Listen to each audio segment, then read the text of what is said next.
ব্যবসার প্রথম 10টি ভুল সিরিজে আপনাকে স্বাগত। নমস্কার বন্ধুরা, আমি রমেশ আর আপনি দেখছেন বাংলা হিসাব। চলুন আজকে একটা প্রশ্ন দিয়ে শুরু করা যাক। আপনাকে যদি আজকে জিজ্ঞেস করি গত 7 দিনে আপনার ব্যবসায় মোট কত লাভ হয়েছে, আপনি কি 10 সেকেন্ডের মধ্যে সেটা বলতে পারবেন? যদি না পারেন তাহলে ভিডিওটি আপনার জন্য।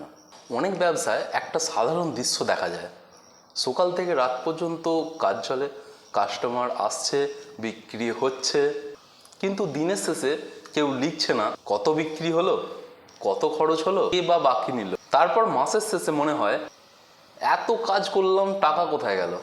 আসলে সমস্যাটা ব্যবসায় না, সমস্যাটা আপনার হিসাবের অভ্যাসে। চলুন একটা এক্সাম্পলের মাধ্যমে বুঝে নেওয়া যাক। ধরুন রাহুল নামে একজন ছোট ব্যবসায়ী প্রতিদিন প্রায় 8 থেকে 10 হাজার টাকার বিক্রি করত। ও ভাবতো বিক্রি হচ্ছে মানেই সব ঠিক আছে। একদিন হিসেব করা হলো, দেখা গেল অনেক খরচ লেখাই হয়নি। কিছু কাস্টমার বাকি নিয়েছে, কিছু মাল নষ্ট হয়েছে। শেষে দেখা গেল যে লাভ ভাবছিল আসলে সেটা লাভ ছিল না। সমস্যা ব্যবসায় না, সমস্যা ডেটা ছিল না রাহুলের কাছে। চলুন এর সলিউশন কি হতে পারে। আজ থেকে একটা সহজ নিয়ম পালন করুন।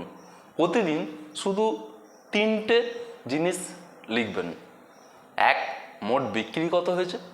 2, মোট খরচ কত হয়েছে। আর 3 নম্বর হচ্ছে দিনের শেষে আপনার ব্যালেন্স কি রইল। এর জন্য কোনো বড় সফটওয়্যার লাগে না, একটা খাতা, এক্সেল বা মোবাইলে কোনো নোটপ্যাডে আপনি হিসেব রাখতে পারেন। আর সপ্তাহে একদিন এই 15 মিনিট টাইম দিন শুধু এই হিসেবটিকে দেখার জন্য। আজকের ভিডিওর পরে একটা কাজ করুন, আজকে বিক্রি আর খরচ লিখে ফেলুন, আর কমেন্টে লিখুন আপনি এখন হিসেব কোথায় রাখেন, খাতায়, এক্সেলে, নাকি হিসেব রাখেনই না। পরের ভিডিওতে আমরা দেখব বিজনেস আর পার্সোনাল টাকা মেশানোর বড় ক্ষতি। দেখা হচ্ছে পরবর্তী ভিডিওতে। ভিডিওটি যদি ভালো লেগে থাকে একটা লাইক করে দেবেন এবং এই ধরনের ভিডিও পেতে চ্যানেলটিকে অবশ্যই সাবস্ক্রাইব করে নেবেন। ধন্যবাদ।